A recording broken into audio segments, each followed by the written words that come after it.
आप सभी लोगों का maths by sir Rishi sir के यूट्यूब चैनल पे स्वागत है। उम्मीद करता हूँ आप सभी लोग बहुत अच्छे हैं, आप लोग की बहुत अच्छी तैयारी चल रही होगी और मन से तैयारी करें। जितने दिन भी तैयारी करें पूरे मन से तैयारी करें और अगर आप मन से लगे रहेंगे तो कोई भी काम ऐसा नहीं कि नहीं होगा।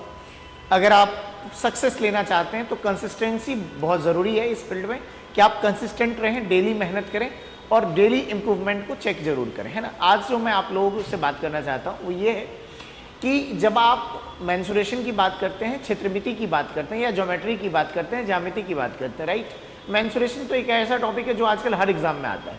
तो हर एग्जाम में मेंसुरेशन से एक फिगर है जो कि ट्रायंगल, जिसे हम लोग त्रिभुज कहते हैं, वो हर एग्जाम में पूछा जाता है। तो आप सभी लोग त्रिभुज का जब क्षेत्रफल निकालते होंगे तो पेरीमीटर तो total length of the boundary होती है, टोटल बाउंड्री की लंबाई जो होती है ना वही परिमाप होती है, राइट ना। लेकिन जब आप क्षेत्रफल की बात करते हैं तो आप लोग एक दो तरीके निकाल कर छोड़ देते होंगे, है ना। मैं कहता हूं किसी भी त्रिभुज के तरीके, किसी भी त्रिभुज का जो क्षेत्रफल है वो 5 तरीके से मैं आपको निकाल कर दे रहा हूं और इन 5 तरीके को आप ध्यान रखिएगा, राइट ना। और इस पूरे टॉपिक की वीडियोज भी मेंसुरेशन में मिल जाएंगी, बट त्रिभुज का जो क्षेत्रफल है वो 5 तरीके आपको ध्यान रखने हैं। और अगर आपको ये 5 तरीके ध्यान होंगे तो आप किसी भी त्रिभुज का एरिया निकालते टाइम कभी गलती नहीं करेंगे। कंडीशंस बताऊंगा, उसे ध्यान रखिएगा कब कौन सा फॉर्मेशन यूज करना है, राइट ना। तो सबसे पहले समझते हैं कि जब हम त्रिभुज का, किसी भी त्रिभुज का क्षेत्रफल निकालते हैं, और मैंने कहा 5 तरीके, तो इन 5 तरीकों पर चर्चा हो रही है। ये 5 तरीके किस तरह से यूज करने, ध्यान से सुनिएगा। ये आपके सामने एक त्रिभुज है, ये ट्रायंगल है ना। इसमें मैंने ऐसा नहीं कहा कि ये राइट एंगल ट्रायंगल है या आइसोसेलेस है, समकोण त्रिभुज है, समद्विबाहु, ऐसा कुछ नहीं कहा। मैंने कहा सिंपल ट्रायंगल, राइट। तो यानी कि ये जो प्रॉपर्टीज हम पढ़ने जा रहे हैं ये किसी भी टाइप ऑफ ट्रायंगल में, किसी भी त्रिभुज के प्रकार में यूज कर सकते हैं। ऐसा नहीं है कि हमें इस type of right angle triangle में यूज करना है, आइसोसेलेस ट्रायंगल में यूज करना है, ऐसा कुछ नहीं है ना। आप हर क्वेश्चन, हर टाइप ऑफ ट्रायंगल में इस प्रॉपर्टीज को यूज कर पाएंगे, है ना। इन 5 फॉर्मेशन को आप हमेशा ध्यान रखेंगे, ऐसा मैं उम्मीद करता हूं। और बहुत सिंपल चीजों से मैं आपको समझाऊंगा, बस कंडीशन ध्यान रखिएगा कब कौन सा फॉर्मेशन यूज करना है ना। आइए सबसे पहले, ये एक त्रिभुज है। अगर मेरे से कोई पूछेगा कि इस त्रिभुज की परिमाप कितनी होगी, तो परिमाप मैंने हमेशा कहा है कि अगर कोई भी फिगर क्लोज फिगर है, बाउंडेड बाय लाइन सेगमेंट, रेखाखंड से बनी हुई कोई भी फिगर है, तो उस केस में परिमाप जो होता है ना, पेरीमीटर जो होता है, total length of the boundary होगी। यानी कि total length of the boundary को अगर आप यहां पर देखोगे तो टोटल लेंथ बाउंड्री की ये ए हो गई, ये टोटल लेंथ बी हो गई और ये टोटल लेंथ सी हो गई। यानी कि पेरीमीटर जो होगा वो ए प्लस बी प्लस सी होगा। इसे हम लोग परिमाप बोलेंगे इस फिगर का। मैं उम्मीद करता हूं परिमाप समस्या नहीं है, समस्या की बात हो रही है एरिया की तरफ से, राइट ना। तो पेरीमीटर तो आई थिंक आप लोग जानते भी होंगे और पेरीमीटर में ऐसा कुछ मैंने विशेष बताया नहीं, तो पेरीमीटर आप लोग जानते हैं। अब मैं बात कर रहा हूं क्षेत्रफल निकालने के 5 तरीके, 5 प्रोसीजर यहाँ पे लिखे हुए हैं। बस आपको ये समझा रहा हूं कब कौन सा प्रोसीजर आपके माइंड में क्लिक करना चाहिए, राइट। अब आइए ध्यान से सुनिएगा। पेरीमीटर तो हमें total length of the boundary है, तो ये परिमाप के बारे में तो हमें पता है। अब मैं कह रहा हूं कि क्षेत्रफल निकालने के 5 तरीके। पहला तरीका, अगर कभी भी कोई भी त्रिभुज दिया हो और उसकी तीनों भुजा दी हो, कहने का मतलब कोई भी ट्रायंगल दिया हो और उसके तीनों भुजा दी हो, तो बचपन में आप लोग एक फॉर्मूला याद करते थे जिसे कहते थे हीरोज फॉर्मूला, राइट ना। तो मैं हीरोज फॉर्मूला आपके सामने दिखाता हूं, यही वो हीरोज फॉर्मूला है जिसे आप लोग पढ़ते थे। तो ये जो हीरोज फॉर्मूला है ये तब यूज करना है, इसे हम लोग क्षेत्रफल निकालने के लिए यूज करते हैं, इसे हम लोग हीरोज फॉर्मूला कहते हैं, राइट ना। ये फॉर्मूला यूज कब करना है ये पहले ध्यान रखिएगा। ये तब यूज करना है जब सभी भुजा दी हो, all sides of triangle given हो। तो याद रखिएगा, मैं लिख भी देता हूं कि अगर त्रिभुज की ऑल साइड्स गिवन हो, सारी भुजा गिवन हो, उस केस में आप इस फॉर्मूले का यूज करना है। कैसे यूज करना है आपके सामने मैं समझा रहा हूं, राइट ना। जैसे कि ये त्रिभुज है और इस त्रिभुज की 3 भुजा ए बी और सी है, राइट ना। तो इस फॉर्मूले में अगर आप ध्यान से देखिएगा तो ए बी और सी तीनों का यूज है। A B C length of side है ना। इसके अलावा एस कहां से आएगा? एस हम लोग कहते हैं सेमी पेरीमीटर को। क्या कहते हैं? सेमी, यानी कि आधा। सेमी को कहा जाता है अर्ध, आधा। और पेरीमीटर है, पेरीमीटर का मतलब परिमाप। पेरीमीटर तो हमने अभी पढ़ा है कि a प्लस बी प्लस सी है और सेमी का मतलब होता है आधा, इसी को हम लोग s कहते हैं। तो आधा करना है किसका? पेरीमीटर का। पेरीमीटर है a प्लस बी प्लस सी। यानी कि कहने का मतलब अगर हमारे पास a b c होगा तो s भी आ जाएगा। जो s है वो S जो है वो A प्लस बी प्लस सी का आधा, यानी कि कहने का मतलब अगर तीनों साइड दिया होगा तो S भी आ जाएगा और S आ जाएगा, तो इस फॉर्मेशन में हम S की वैल्यू रखते हुए किसी भी त्रिभुज का एरिया निकाल देंगे। लेकिन याद रहे यूज कब करना है, यूज तब करना है जब किसी भी त्रिभुज में बाबू 3 साइड दे दिया जाए और आपसे एरिया मांगा जाए। तो मैं उम्मीद करता हूं एक फॉर्मूला आपके सामने हीरोज फॉर्मूला है, इस फॉर्मूले का यूज तब करेंगे जब आपके पास तीनों साइड दिया हो, पहला तरीका, राइट। अब आइए दूसरे तरीके की बात कर लेता हूं। मैं उम्मीद करता हूं आप इन चीजों को समझ पा रहे होंगे। पहला फॉर्मेशन तो मैं उम्मीद करता हूं आप लोग को डिफाइन कर चुका हूं, तो ये वाला फॉर्मेशन आपको डिफाइन हो चुका है, राइट ना। एक तरीका हो गया, मेथड नंबर 1 कर देते, राइट। अब आइए दूसरा तरीका। अगर किसी भी त्रिभुज में आपके पास त्रिभुज दिया हो और उसमें हाइट ऊंचाई दी हो, परपेंडिकुलर दिया हो 90 डिग्री, है ना, हाइट की बात कर रहा हूं, परपेंडिकुलर। जैसे कि ये एक त्रिभुज है और इस त्रिभुज में मैंने कहा कि ये इसकी हाइट है ना, परपेंडिकुलर है, ठीक, इसे मैं हाइट कह रहा हूं, राइट। ध्यान सुनिएगा, इसे मैं हाइट कह रहा हूं। तो ये अगर त्रिभुज में कभी भी किसी भी त्रिभुज में हाइट दिया हो, तो हाइट जिस पर गिरती है उसे तो हम बेस कहते हैं बाबू। तो इसका मतलब हुआ ये वाली जो है ये बेस हो गई, ठीक, जिस पर भी गिरे। ये हाइट अगर इस पर गिर जाए तो ये बेस हो जाएगा, ये हाइट इस लेंथ पर गिर जाएगी तो ये बेस हो जाएगी, जिस पर गिरती है हाइट उसे बेस। ये फॉर्मेशन तब यूज करना है जब किसी भी ट्रायंगल में हाइट दे दिया जाए। अगर हाइट दे दिया जाए तो एरिया निकालने के लिए हाफ बेस इनटू हाइट। ये आप लोग बेसिकली राइट एंगल ट्रायंगल में यूज करते हैं क्योंकि वहां पे हाइट होती है।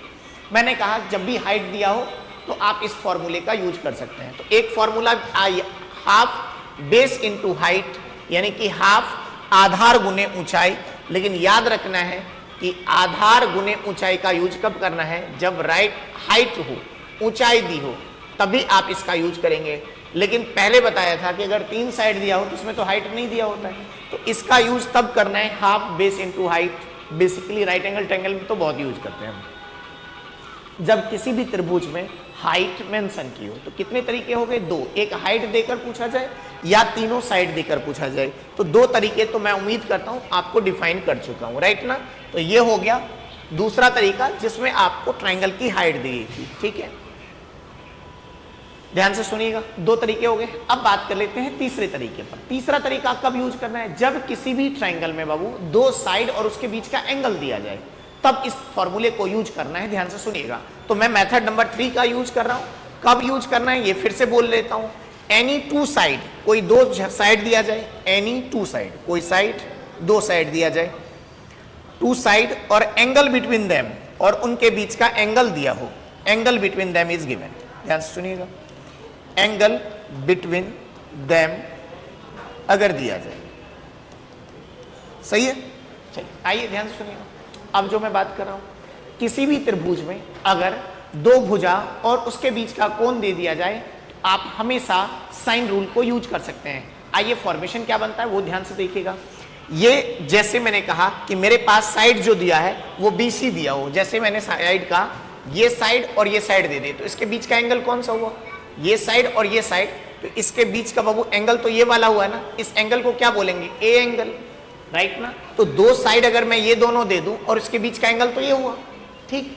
तो साइड और एंगल बिटवीन देम, तो क्या लेगा, हाफ BC, B और C जो है साइड की लंबाई है, ये लेंथ ऑफ साइड है बाबू, इनटू साइन A, A जो है यहाँ पे A एंगल है, तो साइन के अगर मैं एंगल की वैल्यू बोल दूं 60, राइट ना, A की वैल्यू 60 डिग्री है, तो साइन 60 डिग्री की वैल्यू हम रख देंगे, और B और C साइड की लेंथ होगी और हाफ लगेगा, आंसर आ जाएगा। तो कहने का मतलब ये जो A है या ये साइन C है, ये C एंगल है, कोण है, ये कोण है और ये साइड है, राइट ना। समझ पा रहे होंगे बातों को, ये कोण है और ये लेंथ ऑफ साइड, ये लेंथ ऑफ साइड है ये। तो ये फॉर्मूला तब यूज करना है बाबू जब कभी भी किसी भी त्रिभुज में 2 साइड और उसके बीच का एंगल दिया हो, तो साइड की लेंथ का मल्टीप्लाई और half sine that angle, side का मल्टीप्लाई और हाफ ऑफ साइन उस एंगल का, है ना, हाफ साइन जितना डिग्री होगा उतना। तो मैं उम्मीद करता हूं मैं आप लोग को 3 तरीके बता चुका हूं। तीसरा तरीका कब यूज करना है, जब कभी भी किसी भी त्रिभुज में बाबू 3 साइड में से 2 साइड दे दिया जाए और उनके बीच का कोण दे दिया जाए। 3 तरीके तो मार्क हो चुके हैं। चौथा तरीका सुनिएगा, किसी भी त्रिभुज का क्षेत्रफल निकालने का। कभी भी किसी भी त्रिभुज में अगर अंतःवृत्त की त्रिज्या दे दी जाए, इन रेडियस, क्या होता है इन रेडियस, इन रेडियस आपके सामने मैं ड्रॉ करके समझा रहा हूं क्या होता है। अगर ये त्रिभुज है और इसके बीच इसके अंदर में एक सर्कल बना दिया जो इसके साइड को टच करती हुई बन रही है, और इस सर्कल का जो रेडियस है, ये सेंटर ले लिया, ये रेडियस है, तो इसे इन रेडियस कहेंगे। इनका मतलब अंदर बना है, राइट, अंतःवृत्त की त्रिज्या। तो इसे हम स्मॉल आर से डिनोट करते हैं। तो ये जो स्मॉल आर है यहाँ पर, ये इन रेडियस है, अंतःवृत्त की त्रिज्या है।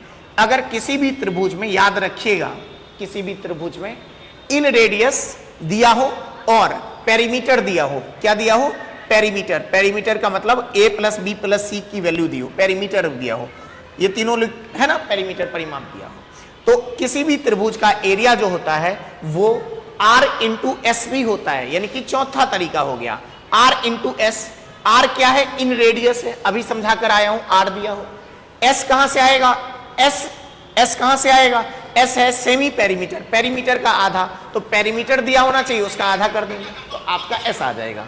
तो मैंने क्या बोला कि किसी भी त्रिभुज में अगर इन रेडियस अंतःवृत्त की त्रिज्या और परिमाप दिया जाए, परिमाप देगा तो आप s निकाल दोगे, सेमी पेरीमीटर अर्ध परिमाप क्या होता है, पेरीमीटर का आधा होता है।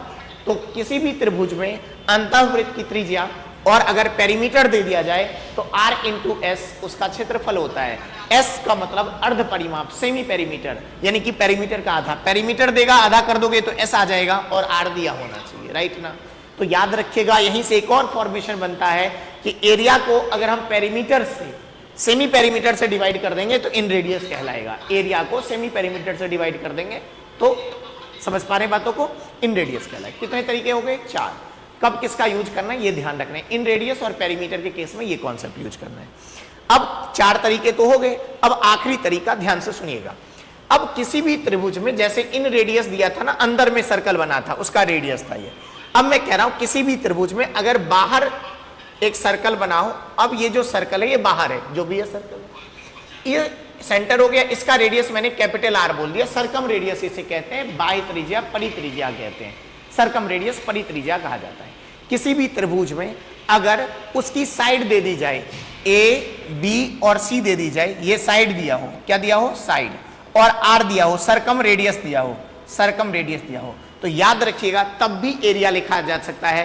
एरिया एबीसी बटे में 4r होता है, याद रहे यहां पर r जो है इसका रेडियस है, इसके बाहर एक सर्कल है, इस सर्कल के अंदर ट्रायंगल है, इसका रेडियस ये कैपिटल R है, circumradius. ABC side of the triangle है, यहां से क्या होता है, यहां से सरकम रेडियस भी निकाला जाता है, एरिया तो आएगा ही। कितने तरीके हो गए, 5। अगर r को हम यहां पर कर दें तो एबीसी बटे में 4a, एबीसी बटे में अगर मैं 4 टाइम ऑफ एरिया कर दूं, 4 गुना एरिया कर दूं, तो किसी भी ट्रायंगल का ये सरकम रेडियस कहलाता है, ये भी यहीं से लाया गया। तो मैं उम्मीद करता हूं आप सभी लोग इसे रिमेंबर करके रखेंगे। कभी भी त्रिभुज का कोई भी क्वेश्चन होगा, आप याद रखिएगा, अगर क्वेश्चन में एरिया की चर्चा है, इस पेज का यूज जरूर होगा। इस पेज पर जितने फॉर्मेशन है वो ध्यान रखिए। त्रिभुज का कोई भी क्वेश्चन, चाहे मेंसुरेशन या ज्योमेट्री का हो, अगर एरिया से रिलेटेड क्वेश्चन है तो वो सॉल्व हो जाएगा। मैं उम्मीद करता हूं आप सभी लोग इसे समझ पा रहे होंगे। मेंसुरेशन के नाम से वीडियो पड़ी हुई है जिसमें मैंने ट्रायंगल कराया हुआ है, उसे जरूर देखिएगा, उसमें काफी क्वेश्चंस इन पर लास्ट ईयर के कराए गए हैं। मैं उम्मीद करता हूं आप सभी लोगों को ये वीडियो पसंद आएगी। Thank you so much.